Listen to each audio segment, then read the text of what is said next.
Naniniwala siya na mas lalakas pa siya dito. Habang sumasagot na ang pangalan niya ay Bagman Kim. Itinuturing itong kanyang super level up zone. Iniisip ni Suyan Kim na kasing walang kwenta lang ang mga drive tulad ng inaasahan niya. Ipinatong ni Sanhwal ang kamay sa kanyang mukha. Tinawag itong malupit at tinanong kung ano ba ang drive. Dahil kakakilala lang nila, ipinapakita ng quest window na ginamit niya ang Weaving technique. Kaya't iniwasan ni Suyan Kim ang atake at agad na gumanti. Isa pang tao ang sumugod para umatake sa kanya. Sinabing dapat man lang ay bumati muna siya. Sinipa siya mula sa likod at tinawag siyang Bagman Kim. Hiniling ng tao na ipakita niya ang kanyang mukha. Sabay bigay ng isa pang sipa. Nagtataka si Suyan Kim kung bakit ang lalakas ng mga ito. At pati ang taong naka-brown na jacket ay sinipa rin siya mula sa likuran. Sabay paalala na huwag ipakita ang kanyang likod sa kalaban. Habang iniisip niya kung bakit sila ganito kalakas. Isang kalbo ang nagmungkahi na tapusin na ang laban. Nag-isip si Suyan Kim, baka kaya malakas ang mga ito ay dahil nasa teritoryo sila ng North Gangbok. Tinanong niya ang sarili kung mas mahina lang ba ang mga lalaking nakaharap niya sa poolside resort, o talagang likas na malalakas ang mga taga North Gangbok. Samantala, nagkomento si Sanhwal na hindi pa siya nakikilala ng mga ito. Pero hinato na siya ng drive agad-agad. Nagtaka siya kung ano ang gagawin nila sa kanya. Sinabi niyang tila kakaiba ang taong ito. At tinanong kung sila ba ang unang nagpasimuno ng away. Nagtanong siya kung ano ang susunod nilang gagawin. Nagpahiwatig kung papatayin na ba nila ito. May isang taong pumihil. Sinabing umalis na lang sila dahil hindi nila siya maaaring patayin. Naglakad palayo ang lalaki, at sumunod ang kanyang mga kasamahan. Binabanggit na inutusan sila ng boss na magpakita ng awa sa mahihina. Sumang-ayon si Suyan Kim, sinasabing tama lang naman iyon. Ipinakita ng quest window na nakatanggap siya ng 5 tama, na nag-trigger ng isang epekto. Sinubukan niyang bumangon. Iniisip na kung madali lang ang misyon. Tiyak na madidismaya siya sa gantimpala nito. Pagkatapos, inabisuhan siya ng quest window, na isa sa kanyang stats ang tataas ng random.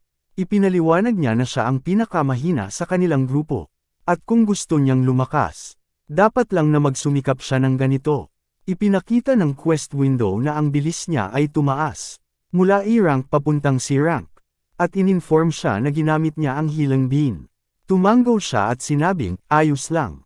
Habang nakatingin ang lahat sa kanya, sinabi niyang, seryosohan na ito.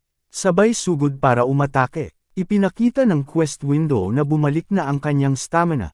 Makalipas ang ilang sandali, tinawag siya ni Kuza at tinanong kung ano ang meron. Napansin ni Kuza na hinihingal siya at tinanong kung iyon ba ang kanyang libangan. Nagtaka siya sa sinasabi ni Kuza at tinanong kung ano ba talaga ang ibig niyang sabihin. Sumagot si Kuza na parang may ibang ibig sabihin ito, na kung ayos lang sa kanya, pwede na silang magsimula. Sumagot siya na kung may maririnig. Idinagdag ni Suyan Kim na muntik nang mapahamak si Hang Dong-lee noong isang araw. At iniisip niyang iyon ang naging parusa nito sa pabigla-biglang pakikipaglaban. Aminado siyang hindi rin siya lubos na nagtitiwala kay Jin Yehang. Pero kahit na may iba itong motibo, may nakahanda siyang panabla. Sumang-ayon si Kuza at sinabing nauunawaan niya. Samantala, iniisip ni Suyan Kim na ang panabla niya ay ang lumakas pa. At talunin silang lahat. Samantala, nag-notify ang quest window na may update sa quest. Inihayag nito na kailangang galugarin ang teritoryo ng North Gangbok High. Suriin ang kakayahan ng mga mandirigma sa North Gangbok High. Labanan sila 5-5, at gawing tanyag ang pangalang Bagman Kim. Ang progress goal ay 0/1, at ang gantimpala sa pagkumpleto ng quest ay isang diamond card. Natuwa siya at naisip na kailangan na niyang gawing sikat ang pangalan ni Bagman Kim. Napagpasyahan niyang pagkatapos ng klase araw-araw, diretso na siyang pupunta sa North Gangbok. Habang itinataas niya muli ang bag sa kanyang bibig, napabulong siya na mukhang matagal-tagal pa siyang magsusuot nito. Pinagnilayan niya kung ibibigay niya ang lahat, pero napagtanto niyang tapos na siya para ngayong gabi. Nagdesisyon siyang umuwi at pinangako sa sarili na gagawin ang lahat para lumakas pa. Nagpalit ang eksena sa North Gangbok High, kung saan si Byung-soo ay nagpapatugtog ng musika. May isang taong dumating at agad na sinabing patayin ang musika. Nagtanong si Byung-soo kung bakit. Dahil mukhang nag-e-enjoy naman ang lahat. Ngunit sinabi ng isa pang lalaki na may kakaiba. Itinuturo ang isang hindi kilalang individual. Ang ika-20 sa rangkang ng North Gangbok High. Natahimik lang na nakaupo at nagbabasa ng libro. Tinanong ni Chen Hakyang kung pinatay na ba ang musika. At kung may mahalagang nangyari. Lumapit sa kanya ang isang tao, yumuko. At humingi ng tawad, sinasabing may kagyat na problema. Ipinaliwanag niya na inatake ang grupo ni Sunroll ng isang misteryosong tao. Nagtanong si Chen Hakyang kung ano ang ibig sabihin ng misteryosong tao. Ipinaliwanag ng tauhan na may isang lalaking may supot sa ulo. Ang biglang umatake sa mga tauhan ni Sunroll.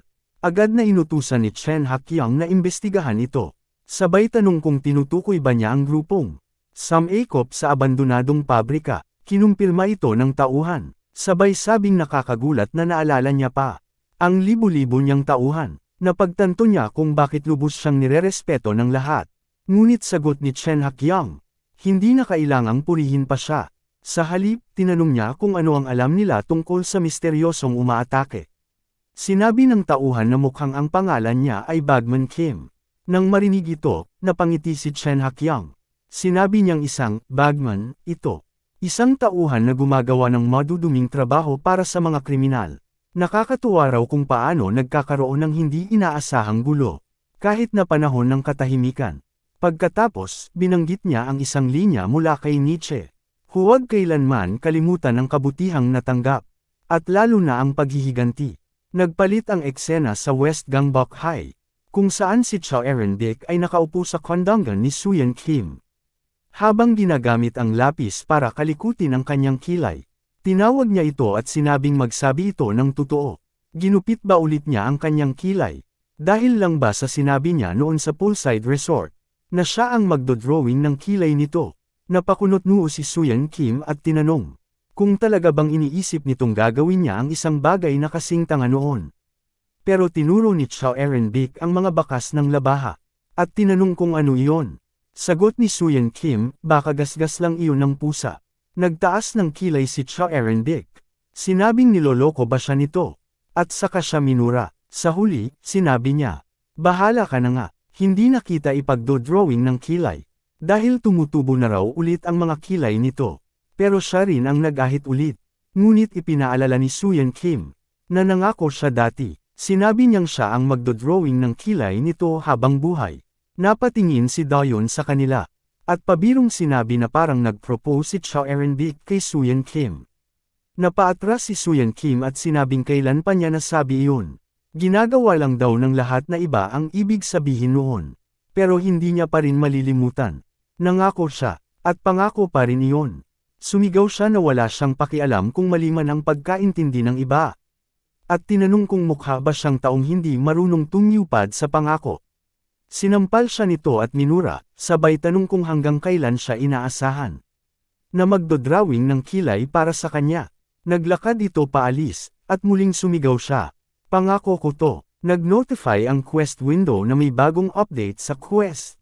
Galugarin ang teritoryo ng North Gangbok High. At ang gantimpala ay isang diamond card. Napabulong si Suyan Kim. Wow! Sikat na agad ang pangalan ni Bagman Kim. Sinabi niyang hindi niya alam ang buong kwento. Pero ayos lang, basta natapos na. Sa isip niya, mukhang sweet naman. Kaya tiningnan niya ang Quest window para sa susunod na misyon. Na may kinalaman kay So-young. Nagtaka siya, ano to? Quest tungkol sa paggalugad ng North Gangbok.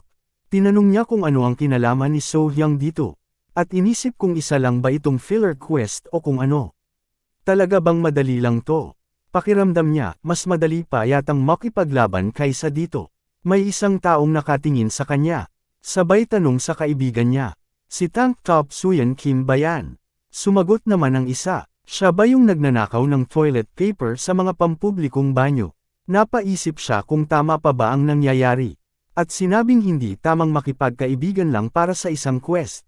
Nakonsensya siya dahil pakiramdam niya na parang nagpapanggap lang siyang interesado makilala ito.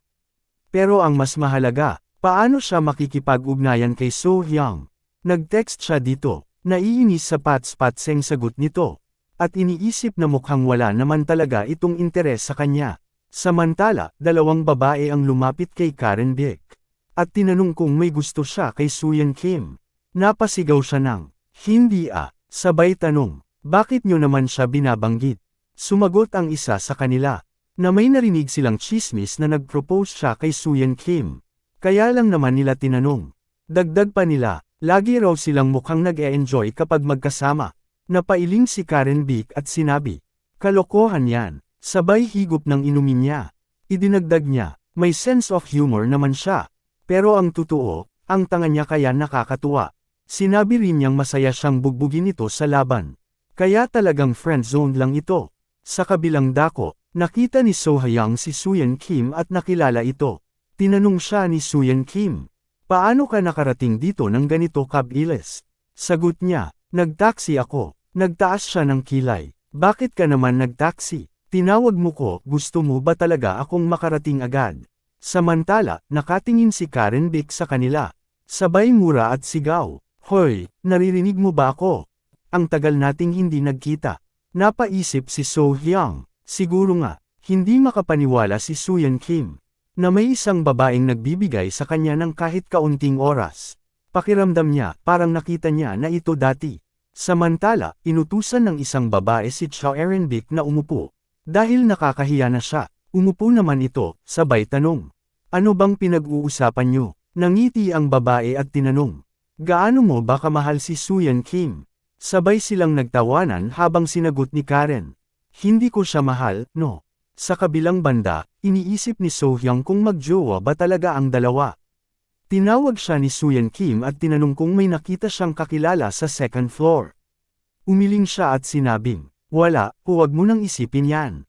Sumang-ayon naman si Suyan Kim. Pero sa isip niya, ito na yata ang pinakamahirap na quest na natanggap niya. Paano ko ba siya mas makikilala? Sabi niya, "Okay, saan mo gustong pumunta?" Habang naglalakad sila, sagot ni So Ha-young, "Hindi naman talaga ako mahilig sa gala." Naisip niya, siguro sa coffee shop na lang. Pero hindi niya talaga alam kung ano ang gusto nito. Samantala, nakatingin si Delahon sa isang sofa. Nang biglang tawagan siya ng nanay niya. Tinanong siya nito, "Nagka-boyfriend ka na ba?" Umiling siya at sinagot ng, "Hindi pa." Napabuntong hininga ang nanay niya at sinabing, "Dapat subukan mo rin makipag-date. Sa ganun, malalaman mo kung sino talaga ang mabuting lalaki." Tinanong ni Dutchen kung bakit bigla niya itong binabanggit. At sinagot siya nito na parang may sense naman ang tanong niya. Tinanong niya kung kumusta naman ang mga kaibigan niya. At kung may mga boyfriend na ba sila. Habang gamit ang cellphone niya, sumagot siya. Wala silang interes sa pakikipagrelasyon ngayon. Sabi naman ng nanay niya. Hindi pa rin naman nagkaka-boyfriend si So Ha-young. Sumagot siya, masyado siyang obsessed sa pag-aaral niya. Tumayo siya at tinawag ang nanay niya. Tinanong siya nito kung ano ang problema. Bakit mo tinatanong tungkol kay So Ha-young? Sabay dagdag, isa siyang total na pervert. Napailing ang nanay niya. Hindi naman siya mukhang ganun ah. Sabay sabi niya, iniisip ko lang si Suyan Kim.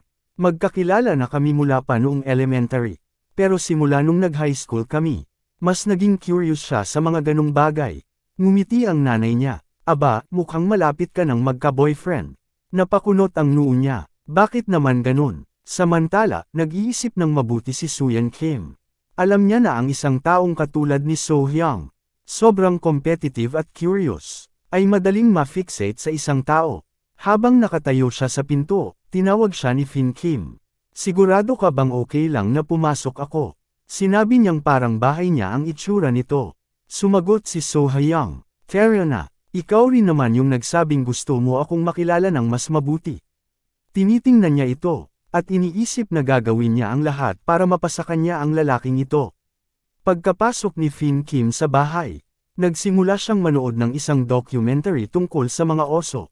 Sa palabas, sinabi nilang, ang bihasang mga oso ay kayang makahuli ng 100 pounds ng salmon sa isang araw. Nagulat siya, grabe, ganun karami. Tumingin siya kay So Ha-young at sinabing, "Maganda naman ang bahay mo. Pero ang TV programs mo, medyo sablay." Tinanong niya ito kung magtatagal pa siya sa kwarto. At sinabi niyang nababato na siya. At kailangan niyang mas makilala ito. Paulit-ulit niya itong tinatawag habang nakaupo sa kwarto. Hawak ang door handle. "Tulog ka na ba?" tanong niya. Sumagot si So Ha-young, Hindi, gising pa ako. Pero sa loob-loob niya, bigla siyang kinabahan sa ideya na may lalaki siyang pinapasok sa bahay. At hindi lang basta lalaki, kundi si Suyan Kim. Muli siyang tinawag nito, at sagot niya, oo. Samantala, nakahiga siya sa sofa. Nakatingin sa bintana. Huwag mong intindihin ng mali, pero gusto lang talaga kitang mas makilala. Nagtataka siya kung bakit siya inimbitahan nito. Kung magtatago lang naman ito sa kwarto. Pero sinabi niyang, kung hindi ka naman komportable lumabas, pwede naman tayong mag-usap kahit nandyan ka lang. Tahimik siyang umupo at pumayag. Tinanong siya ni Finn, okay, ano mga hilig mong gawin? Sagot niya, mahilig akong magbasa. Maganda yan. Ano naman paborito mong pagkain?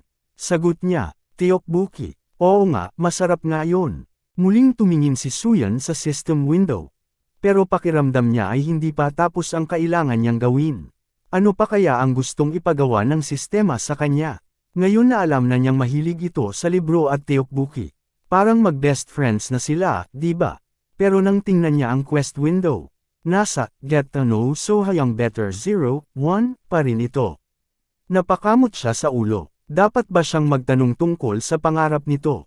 Kailangan ba nilang gumawa ng friendship bracelets o kung ano?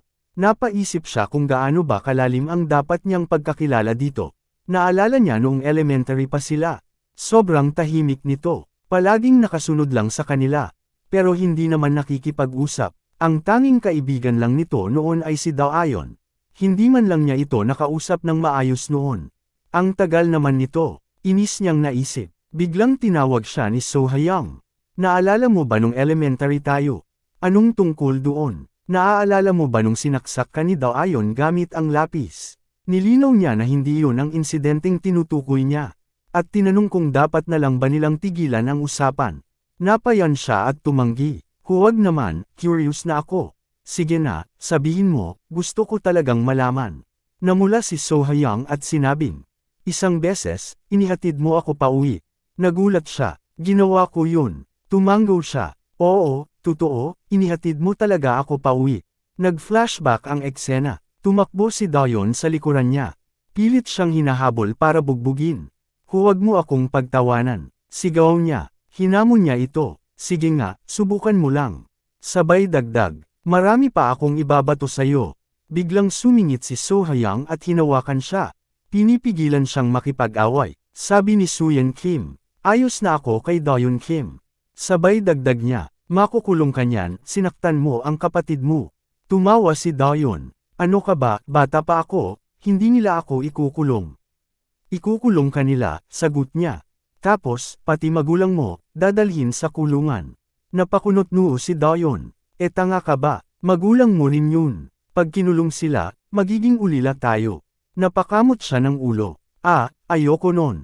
Di, bati na lang tayo. Suhestyon niya. Tumango siya. Oo na, sorry na. Ngumiti si Daeon. Sorry na rin. Tumingin si Daeon Kim kay So-Hyung. Kailangan mo na talagang umuwi. Nag-alinlangan ito. Hindi ba pwedeng dumaan ka muna sa bahay ko? Maglaro muna tayo sandali. Sinabi niyang hindi naman talaga siya gustong umuwi agad. Pero sinabi ng nanay niya na kailangan niyang dumating ng maaga. Nag-suggest si Daeon, gusto mo, ihatid ka na lang namin. Hindi na kailangan. Hindi naman nakakatakot yung matandang yun. Sinabi ni So-Hyung. Nabalitaan ko na nakulong na siya. Napataas ang kilay ni Suyan Kim. Aba, nakakatakot naman yun. Ngumiti si So-Hyung. Ayos lang, kaya ko naman. Kita-kita na lang tayo bukas sa school. Habang naglalakad siya paalis, tinawag siya ni Daeon Kim. Sigurado ka bang okay ka lang mag-isa? Lumingon siya. Oo naman, wag na kayong mag-alala. Sabay sabi ni Suyan Kim. Ayos lang yan, fair na. Habang naglalakad sila, biglang tinanong ni Daeon Kim. Gusto mo ba si So-Hyung? Umirap siya. Hindi naman siya masaya kasama. Ang tahimik niya masyado. Ni hindi nga siya nakikipaglaro sa atin, dagdag niya. Lagi lang siyang nasa likod, nanunood. Tumawa siya. Ano ka ba, paano naman ako? Ako nga ang binubuli sa school. Umiling si Dylan Kim. Hindi kaya, kung hindi ka binubuli. Bakit kinukuha nila lagi pera mo? Tapos, binubugbog ka pa. Biglang dumating ang mga pulis, at parehong napatingin sila. Tinanong niya kung anong nangyayari, at ipinaliwanag niya na nandyan na naman ang lalaking iyon. Ang kakaibang lalaki sa kanilang lugar. May isang taong nasa malapit na hindi makapaniwala. Sabay sabing sobrang nag-aalala siya para sa mga anak niya. At niyakap ng mahigpit ang kanyang anak na babae. Salamat naman, sabi ni Suyan Kim. Buti na lang may isang residente na nakarinig sa kanya. Kung hindi, baka napahamak ang batang iyon. Napaisip siya at tinanong. Ilang beses na kaya niyang nagawa ito sa mga bata rito. Buti na lang at walang masamang nangyari sa pagkakataong ito. Pero sino ang makakapagsabi kung ano ang maaaring mangyari sa susunod? Makalipas ang ilang sandali, kausap ni So-hyang ang nanay niya sa telepono at tinanong. Kailan ka uuwi? Sagot ng nanay niya. Napilitang sumali si Papa at ako sa isang biglaang meeting. Medyo mal-late kami. Pasensya na, anak. Nagtanong si So-hyang. Anong klaseng meeting ba yan? Pero sagot ng nanay niya. Sinabi ko naman sa'yo na sasunduan kita, di ba? Muli siyang humingi ng paumanhin at ipinaliwanag. Importante talaga itong meeting na to, hindi namin pwedeng iwan. Pagkatapos, tinanong siya, kaya mo bang umuwi mag-isa ngayon? Napatingin si So-hyang sa paligid. Wala na rin naman yung nakakatakot na lalaki. Kaya ayos lang siguro, whatever, sagot ni Hwayang, at tinapos ang tawag. Samantala, dumating si Suyan Kim sakay ng bisikleta. Sabay sabing, wag mo na akong paulit-ulitin pa. Tumalon ka na, pero maghanda ka. Mabilis akong magpatakbo. Dagdag pa niya, kahit gaano pa ka umiyak. Hindi ako hihinto, babagal, o magpapababa sa'yo. Hanggang makarating tayo. Tumingin siya sa kanya at tinanong, uupo ka ba o hindi? Sa huli, sumakay siya sa bisikleta nito. At dinala siya nito pauwi. Salamat, mahina niyang sabi. Bumalik ang kwento sa kasalukuyan. Nasa kwarto siya ngayon, at naisip niyang nakalimutan na niya ang eskinita na iyon. Hindi niya maalala kung mahaba ba ito o maikli. Ang natatandaan lang niya, ay kung gaano kabilis ang tibok ng puso niya noong mga oras na iyon. Siguro hindi niya na rin maalala. Mahina niyang bulong sa sarili. Isa lang naman yun sa sandamakmak na linggo ng buhay nila noon. Habang natutulog siya sa bahay niya, kinuha niya ang jacket nito at inamoy. Okay lang kung hindi niya maalala, naisip niya. Mas masaya nga ito. Lumapit siya sa kanya. Tinitigan ang mukha niya. Biglang nag-pop up ang quest window. Punto 3, hindi pa rin nakakamit. Kasunod nito, isa pang notification. Kunin ang mas malalim pang pagkilala kay So-hyang. Isa-isa niyang binuksan ang mga mata. Sabay bangon habang nag-iinat. Ang sarap ng tulog ko. Sabay yan at lumabas ng kwarto. Nagulat siya nang makita ang quest window. Misyon kompleto. Napakamot siya ng ulo. Asan si So-hyang? Bakit wala siya rito? Amoy niya ang sarili at napakunot noo. Bakit amoy shampoo ako? Nagtaka siya kung pinagtripan siya nito habang natutulog. Binasa niya ang mga text ni So-hyang. Ba't hindi niya binabasa mga message ko? Nagtanong siya. Nagalit ba siya kasi nakatulog ako sa sofa niya?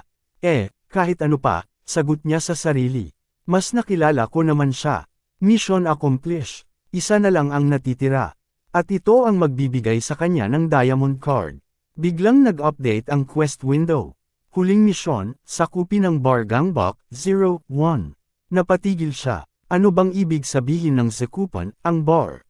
Nakakatawa naman to, pambata lang ako, di ba? Huwag mong sabihin kailangan kong lumaban sa totoong gangsters. Napatingin siya sa kalsada, at natawa ng mapait. Aba, ang bait nila, tinuturo pa talaga ang daan patungo sa kapahamakan ko. Sa Bar Gangbok, tumugtog ng malakas na musika si Bayen Su, habang ang kaibigan niya ay lumapit at sinabing, patayin mo na yang tugtog. Aba, bakit naman? Ang saya-saya nila, oh. Sagot ng kaibigan niya, tignan mo, dumating na si Bang Nam Kim. Habang dumarating si Suyan Kim, natatakpan ang mukha niya ng isang bag. At nagsimula ng magtipon ng lahat sa paligid niya. Isa sa kanila ang nagtanong, so, siya ba yun? Sabay yusi sa tungkol sa lalaking umatake sa mga tauhan ni San Roll. May isa pang nagkomento, ang tapang naman niya para pumunta rito ng mag-isa. Mayabang siyang nagtanong. At si Suyan Kim naman ay sumagot. Salamat sa papuri, mga pre. Pero sa totoo lang, hindi ko inakala na ganito karami kayo. Naisip niya kung mahusay nga ba siyang estrategista. Nagpasaring si Chin Hak-yang. Sabi ni Nietzsche noon, Ang katapatan ay madaling makapawi ng galit ng kalaban. May nagtanong, alam mo ba ang sinabi ni Nietzsche? Sumagot si Chen Hakyang. Nice to meet you, Bagman Kim. Sabay tanong, alam mo ba kahit ano tungkol kay Nietzsche? Napakunot noo si Suyan Kim. Sino ba yang Nietzsche na yan? Tapat niyang inamin, wala akong alam sa kanya o kung sino man siya. Pero kailangan kong sakupin ang bar na to. Napangisi si Chen Hakyong. Ikaw lang mag-isa ang susubok kunin ang bar na to. Dagdag pa niya, manipis ang linya sa pagitan ng tapang at katangahan. Tinanong pa niya, wala ka bang alam sa pilosopiya ni Nietzsche? Naghanda na si Suyan Kim para sa laban. Sabay sagot, hindi yan sinabi ni Nietzsche. Pinagsabihan niya ito, alis na habang may pagkakataon ka pa. Mapapatawad ko pa ang ginawa mo sa mga tauhan ni San Roll. Pero kung ako ang gagalitin mo, ibang usapan na yun. Dagdag pa niya, hindi mo ko kayang tapatan. Pag-alis ng takip sa mukha, nakilala ni Suyan Kim kung sino siya. Napaisip siya, ano bang meron sa stats niya? Na-realize niyang si Chen Hakyang ito. At halos kasintatag ng antas ni He Jungu. Pero teka, ako nga dapat ang tumalo kay Ha Jungu. Napaalala niya, napabagsak ko lang siya noon dahil sa swerte. Pero hindi lang siya ang problema rito. Ang tunay na pagsubok ay ang huling misyon. Ang pagsakop sa bar na ito. Napatingin siya sa paligid. Masyadong marami ang kalaban. Tiningnan niya ang quest window. Ika-4 na misyon, sakupin ang bar. Naisip niya, ibig sabihin ba nito, kailangan kong talunin silang lahat? Talaga bang kailangan? Biglang tinawag siya ni Chen Hakyang. Napalingon siya rito, habang iniisip kung may mas madaling paraan para matapos ang misyon. Napailing si Chen Hakyang. Paano mo nagawang talikuran ang kalaban mo? Ang nakakagulat. Dagdag pa niya, nagulat naman ang isa pang lalaki. Anong pinakanakagulat sa kanya? Sumagot siya, lahat. Una, pumunta siya rito mag-isa. Pangalawa, hindi man lang siya natakot sa mga tauhan namin. At ang pinakanakakagulat sa lahat, napangiti siya ng masama. Natalo siya sa loob ng 3 segundo. Habang nakaupo si Sohun Kim sa harapan niya. May nagtanong, bakit ba ang lakas ng kumpiyansa niya? May isa pang nagkomento, hindi namin inasahan na ganito lang pala siya kaina. May biglang dumating, huwag niyo siyang pagtawanan. Sinalihan niya ang laban na alam niyang matatalo siya. At yun ang dahilan kung bakit siya karapat-dapat sa respeto natin. Not bad, Bagman Kim. Pagkatapos, lumingon ito kay Chen Hakyang. At sinabing, pasensya na. Samantala, matapos niyang makipaglaban ng todo. May nagkomento, halata namang natuto na siya ng kaunting boxing. Ang linas ng mga suntok niya. Pero masyado siyang nalampasan ng bilang. At wala pa siyang sapat na karanasan sa ganitong uri ng away. Ngumisi si Chen Hakyong. Kaya siya natalo. Sa laban, resulta lang ang mahalaga. Walang nagmamalasakit sa kung paano ka lumaban. Ang mahalaga lang, kung sino ang nanalo. Idinagdag niya, tingnan natin kung sino ba talaga siya. Binanggit niya na kapag nalaman nila ang tunay nitong pagkakakilanlan.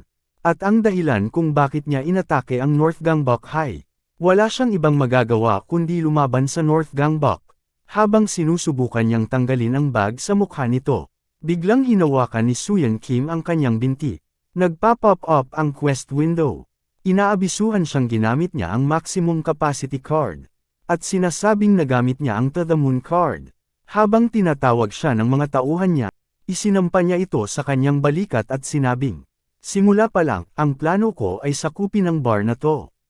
Tinutukoy niya kung gaano karami ang mga kalaban. Sabay tanong, sa tingin mo ba, guguluhin ko pa ang sarili kong labanan kayong lahat?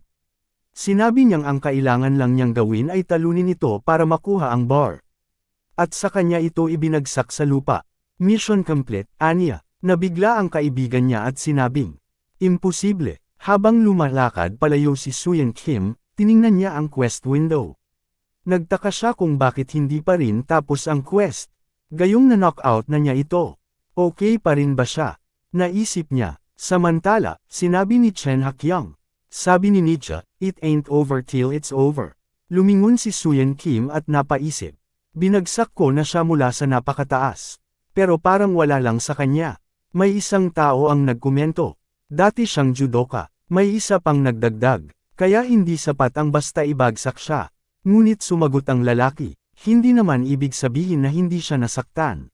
Napaisip si Suyan Kim, judoka pala siya dati. Samantala, tumayo si Chen Hakyang at sinabing, matibay lang talaga ako. Inamin niyang mahusay ang naging suntok ni Suyan Kim. At sinabing may kakayahan ito. Nag-abiso ang quest window na nagtapon siya ng straight punch. At habang sumusuntok si Suyan Kim, napigilan ito ni Chen Hakyang. Ngumisi si Chen. Dati, kaya mo akong buhatin, pero ngayon, nasaan na yung lakas mo? Dati kang parang si Hercules, pero ngayon, naisip ni Suyan Kim, na wala na ang epekto ng maximum capacity. Tumalak si Chen Hakyang. Ang hina mo na ngayon. Nagpa-pop up ulit ang quest window. Inaabisuhan siyang ginamit niya ang weaving technique. Napagtanto ni Suyan Kim, labanan ko man siya gamit ang kamao ko, talo na agad ako kung mahawakan niya ako. Dapat niyang panatilihin ang distansya. Samantala, inabisuhan ulit siya ng quest window na nagamit niya ang To the Moon card. Hinato niya ang isang spinning back kick. At sa oras na sumugod si Chen Hakyang, naiwasan niya ito. Na-target niya ang baba nito para sa isang malinis na suntok. Sinipa niya ito sa mukha. Ngunit ngumiti lang si Chen Hakyang. Hindi ko na kinailangang iwasan yun. Hinawakan niya ang shirt ni Suyan Kim at sinabing, maganda lang tingnan ang galaw mong yun. Pagkatapos, ibinagsak niya ito sa lupa. Nagkomento ang isa pang tao. Ayun na, Chen Hakyang's signature shoulder throw. Sinabi nilang pwede na itong tapusin. Napabuntong hininga si Suyan Kim. Ayun na nga ba ang sinasabi ko? Habang pinapagpag ni Chen Hakyang ang kanyang kamay, sinabi niyang, basic na shoulder throw lang yun. Teka, wag mong sabihing sapat na yun para ma-KO ka. Nina si Faihon Kim, Tanjina, tapos na ba to? Nadismaya siya at tinanong, ano nga ulit ang sinabi mo bago tayo maglaban? Tiningnan ni Suyan Kim ang quest window. At naisip niyang hindi niya matatapos ang misyon. Biglang sumugod si Chen Hakyang para suntukin siya. Sinabi ko na sayo, hindi mo ko kayang talunin. Biglang nagpa-pop up ang quest window. Inaabisuhan siyang ginamit niya ang healing beam. Naisip ni Suyan Kim, hindi ko to pwedeng hayaan mangyari. Tiningnan niya ang kanyang mga card. Simula nang may recruit ko si Jihook Jiang. Nakuha ko ang 5 level up cards na to.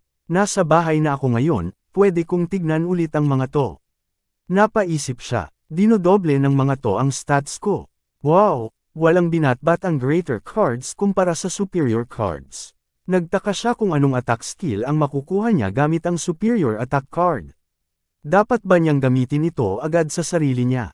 Ngunit napaisip siya, paano kung mas humirap ang mga quest kapag lumakas ako? Sa video games, ganun naman talaga yon. Hindi pa tamang panahon para gamitin to. Idinagdag niya, gagamitin ko lang to kung nasa panganib na talaga ako. At pagkatapos, sinipa niya si Chen Hakyang. Nag-anunsyo ang quest window na. Lahat ng level up cards ay na-apply sa kanya. At tumaas ng 4 na level ang kanyang lakas. Habang iniisip kung ito na ba ang tamang panahon para gamitin ang mga ito. Tumingin siya sa kanyang mga kaibigan. Isa sa kanila ang nagtanong. Ano yun? Ang isa pa ay nagtanong.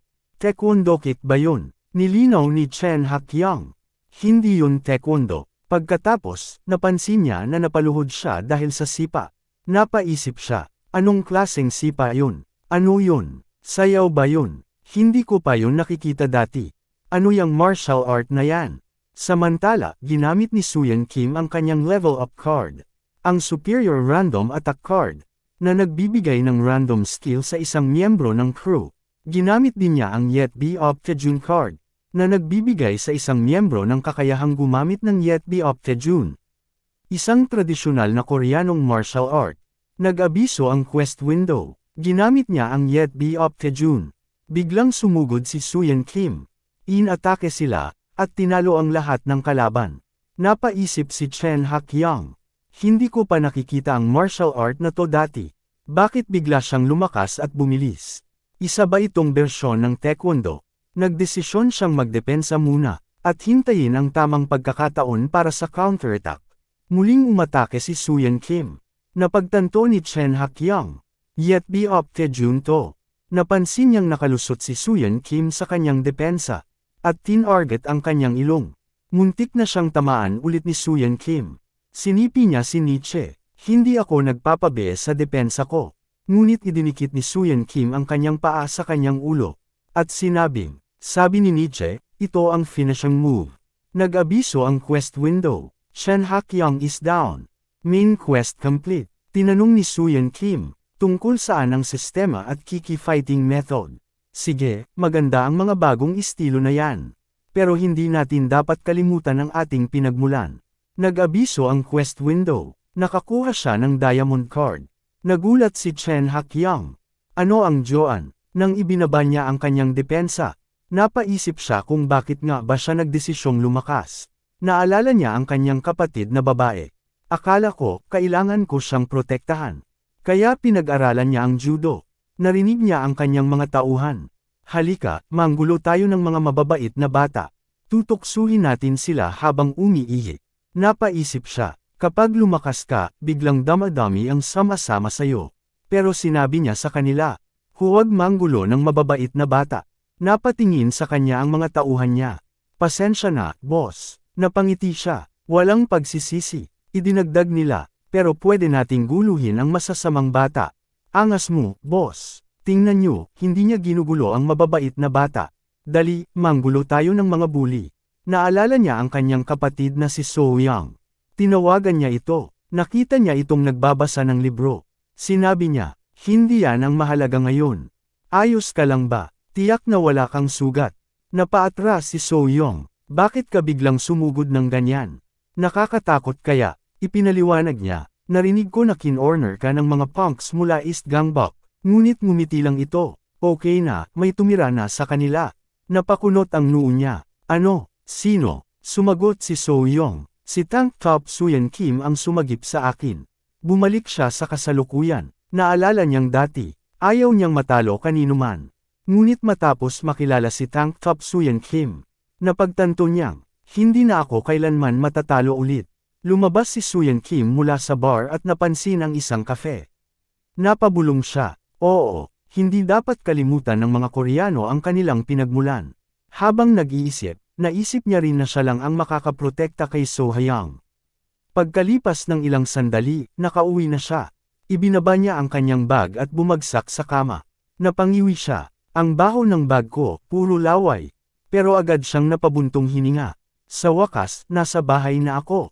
Tapos na rin to. Naalala niya si Chen Hakyang. Ang rank 20 sa North Gangbuk. Napakalakas niya. Kung yun ang pan-20 lang, gaano pa kalakas yung mga nasa taas niya? Napailing siya. Ang North Gangbuk talaga, ibang klase. Alam niyang delikado ang sitwasyon niya. Kung hindi niya ginamit ang Yet Vibe ti Joan, inalala niya kung paano niya natalo si Chin Hakyang. Oo, puro surprise attack lang yung ginawa ko. Pero sa laban, ang mahalaga ay manalo. Tiningnan niya ang attack card at nagdesisyon. Simula ngayon, gagamitin ko ng madalas ang Yet Vibe Tactic Jones. Hindi ito pangkaraniwan, at hindi rin gaanong kilala. Kung ganun, magiging epektibo ito laban sa kahit sinong malalakas na kalaban sa hinaharap. Napaisip siya kung ito ang dahilan kung bakit ang Tae Kwon ay ikinategorya bilang isang superior level up card, at hindi lang isang greater card. Saglit siyang tumigil at tiningnan ang kanyang boxing cards. Nagdalawang isip siyang itapon ang mga ito. Ang dami kong pinagdaanan para makuha ang mga to. Ang tanga ko naman kung basta ko na lang itatapon. Hindi man niya ito ginagamit ngayon. Alam niyang magagamit niya ito balang araw. Kaya ngumiti siya at sinabing, okay, panahon na para kunin ang reward ko. Tiningnan niya ang card at nanlaki ang mata niya.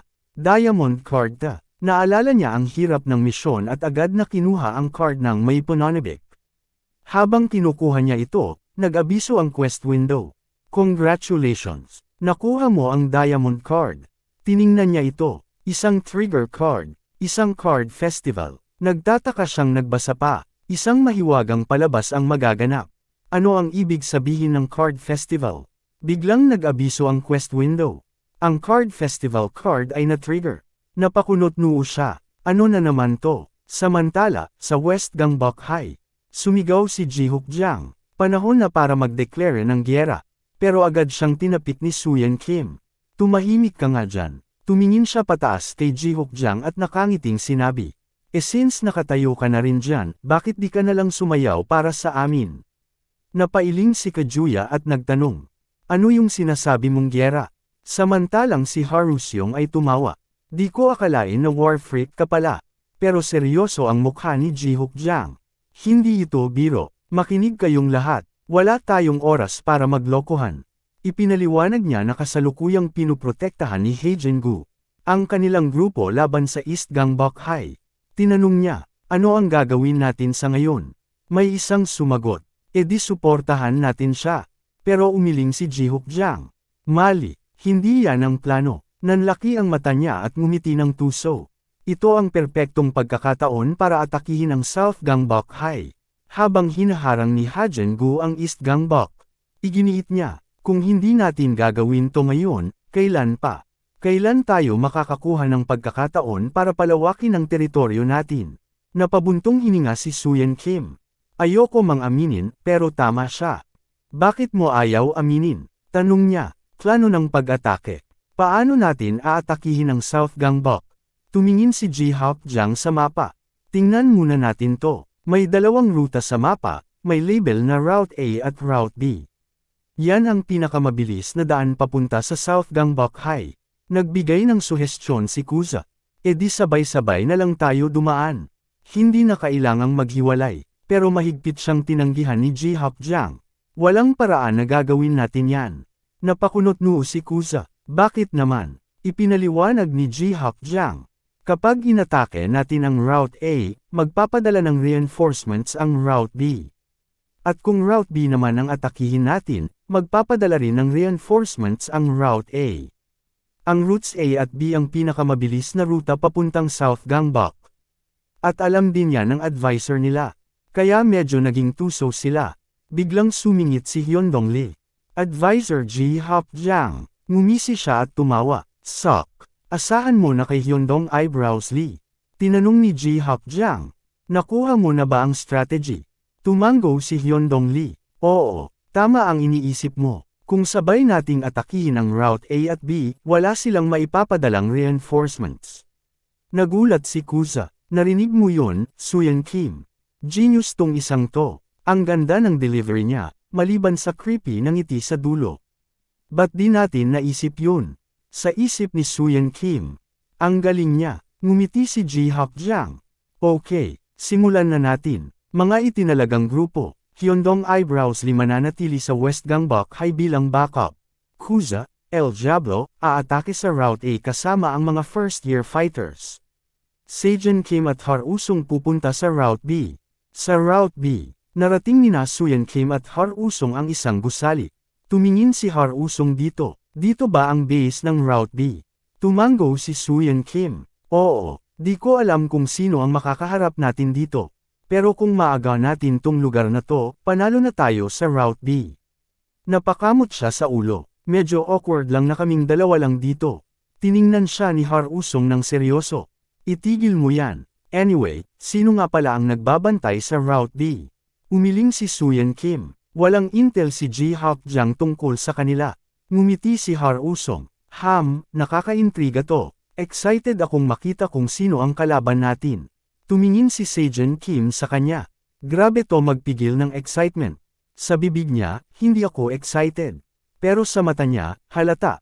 Bigla siyang humakbang papasok at binuksan ang pinto. Di na ako makapaghintay. Nagulat si Suyan Kim. Hoy, wag ka lang basta-basta pumapasok. Sa loob ng gusali, nandoon sina Dong Yuwang, Yong Yebang, at Jonagbang ng South Gangbok High. Napansin ni Yong Yebang si Harusong. Nandito ba si Suyan Kim? Tumingin siya kay Harusong. Aba, bumalik na naman kayo sa South Gangbok. Dalawa lang kayo ngayon. Nakangiti si Jun Yongbang.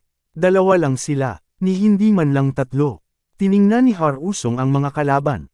Mga siraulong to, sila yung nakalaban namin dati. Ngumiti si Jun Yongbang.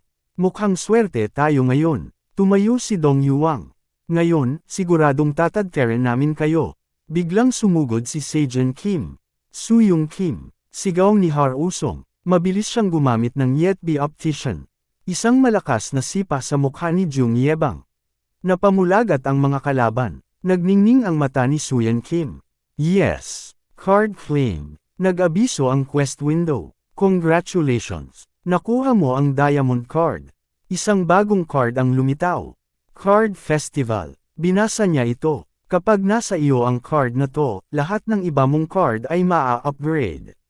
Nag-abiso muli ang quest window. Card Festival card triggered. Lahat ng card mo ay na-upgrade.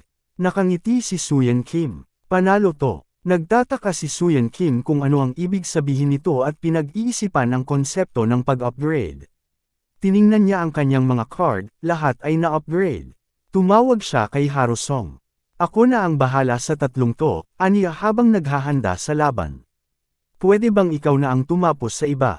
Nag-aalangan si Harusong na magsalita, pero inunahan siya ni Suyan Kim. Ano, hindi mo ba ako pinagkakatiwalaan, sweetheart? Napairap si Harusong. Sa huling pagkakataon, hindi ako babae. Natawa ang dalawang punks. Mukhang natuto ka ng ilang bagong galaw, puna ni Dong Yuang.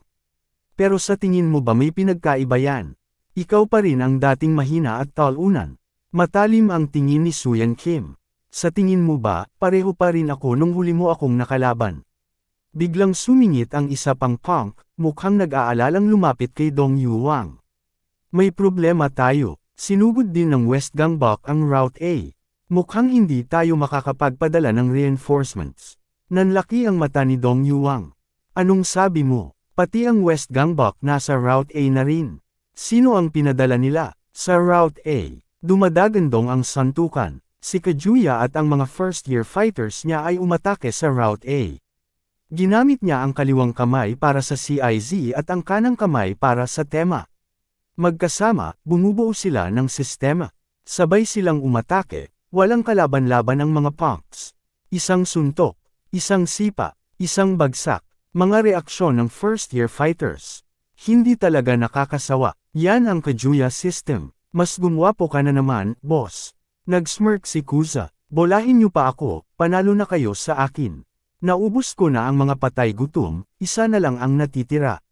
Napatitig siya sa nag-iisang babaeng natira. Alam kong tungkulin mong protektahan ang Route A, pero baka gusto mong sumuko na ngayon. Nagtaas ng kilay si Gihan Lee. Ano raw? Ngumiti si Kuza. Ang ganda mo pala pag malapitan.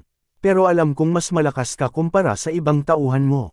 May ulong sa likod niya. Ingat ka, boss. Babae nga siya, pero ranked 9th sa South Gangbok. Wala siyang ginamit para umangat sa ranggo kundi ang kahoy na practice sword niya. Master siya ng kendo sa South Gangbok High. Sumugod si Gihan Lee. Handa rin si Kuza. Master ng kendo. Ano raw? Para sa akin, mukha lang siyang maliit na USA na may sanggang kagat-kagat. At hindi ako magpapadala sa ganyan. Kahit bata sa elementarya ang kalaban namin, hindi kami nagpapakampante. Nag-pop up ang quest window. Quest Start, Chapter 40. Naglabas ng espada si Jiun Lee. Tumahimik ka na at lumaban. Dumating si Hak Jinju. May takip ang kalahati ng mukha niya. Hindi, bulong niya. Huwag kang makialam. Napataas ng kilay si Gihan Lee. Dapat turuan natin sila ng leksyon kapag samikop sila sa teritoryo ng iba. Pero hindi natin nagsihak Jinju. Atras ka, sabi niya. Ako na ang bahala dito.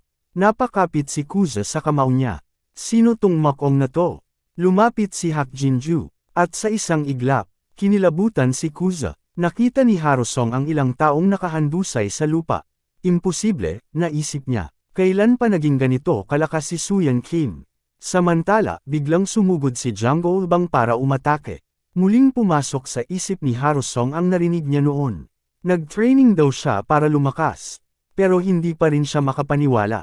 Isang suntok mula kay Suyan Kim ang tumama kay Jungle Bang, dahilan para mapa-address ito. Nagulat si Jonil Bang. Anong ginagawa mo, Sewon Kim? Ngumiti si Suyan Kim. Kita ko na lahat ng galaw mo bago mo pagawin. Tapos na to. Biglang nag-pop up ang quest window. Ginamit mo ang Dempsey Roll technique. Bagong side quest unlocked. Sunod-sunod ang suntok ni Suyan Kim. Jungle Bang talo. Dong Yuang talo. Quest update. Revenge fight. Defeat Dong Yuang, 0-1.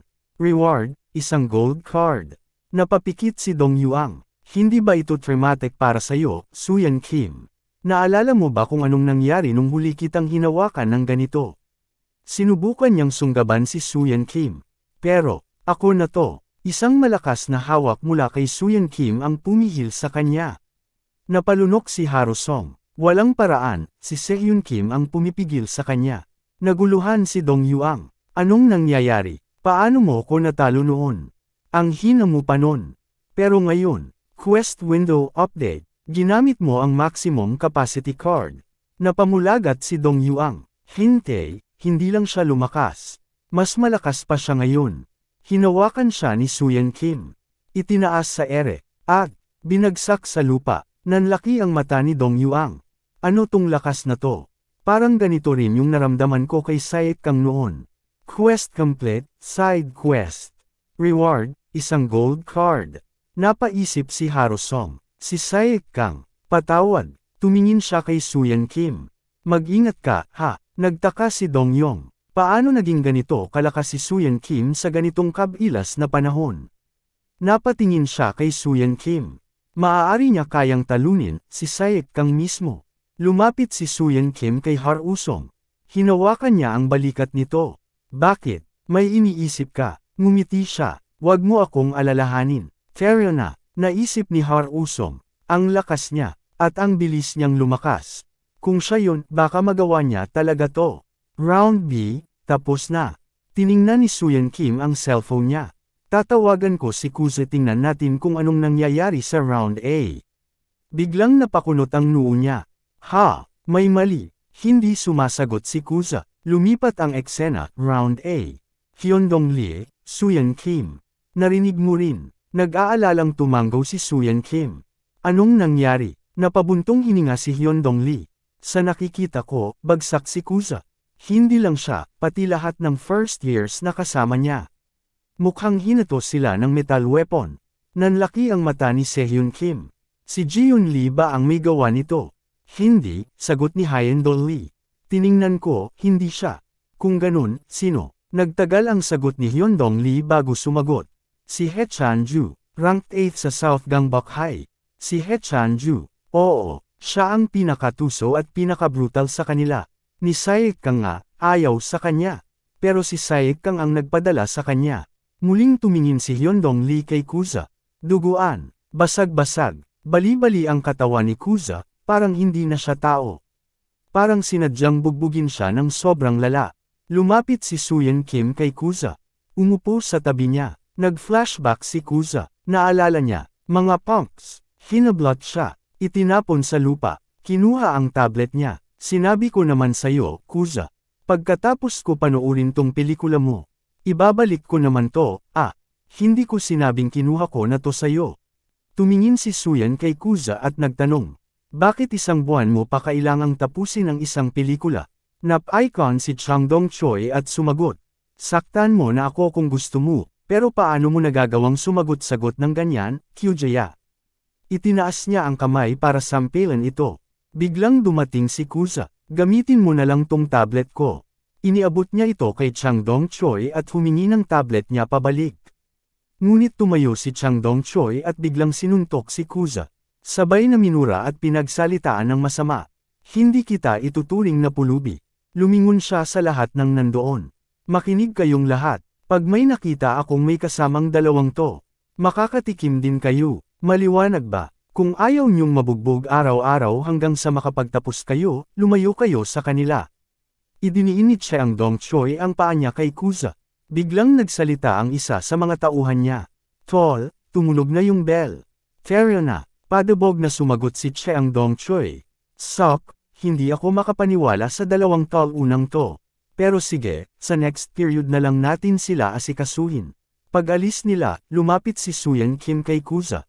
Tinulungan siyang tumayo. Bakit mo ako tinulungan? Tanong niya. Ngumiti si Kyuhaya. Wala lang, gusto lang kitang maging kaibigan. Nagpakilala si Suyan Kim. Ako si Gukgyang. Ikaw. Ngumiti si Kuza. Suyan Kim ang pangalan ko. Ayos, nice to meet you, sagot ni Gop Chae-young. Balik sa kasalukuyan. Naglakad palabas si Suyan Kim at sinabihan si Hang Dong Lee.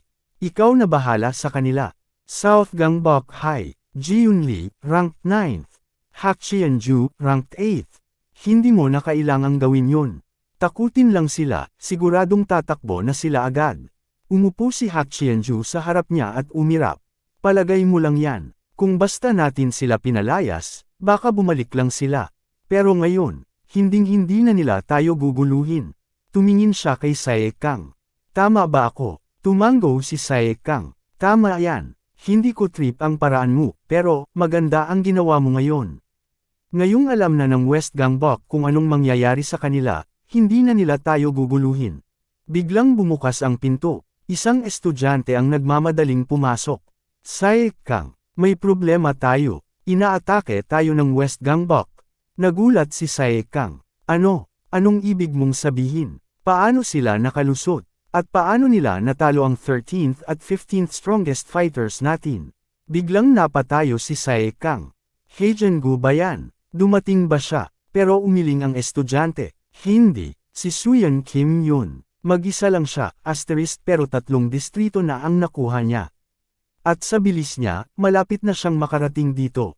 Nag-freeze si Sae Kang. Walang sino man ang makakapigil kay Suyan Kim. Ewan ko kung anong nangyari, pero galit na galit siya. Maraming salamat mga kazen. Abangan ang susunod na kabanata. Please like at i-share sa mga friends mo at ayain silang mag-subscribe kung nagustuhan mo ang ating kwento ngayon. Maraming salamat po.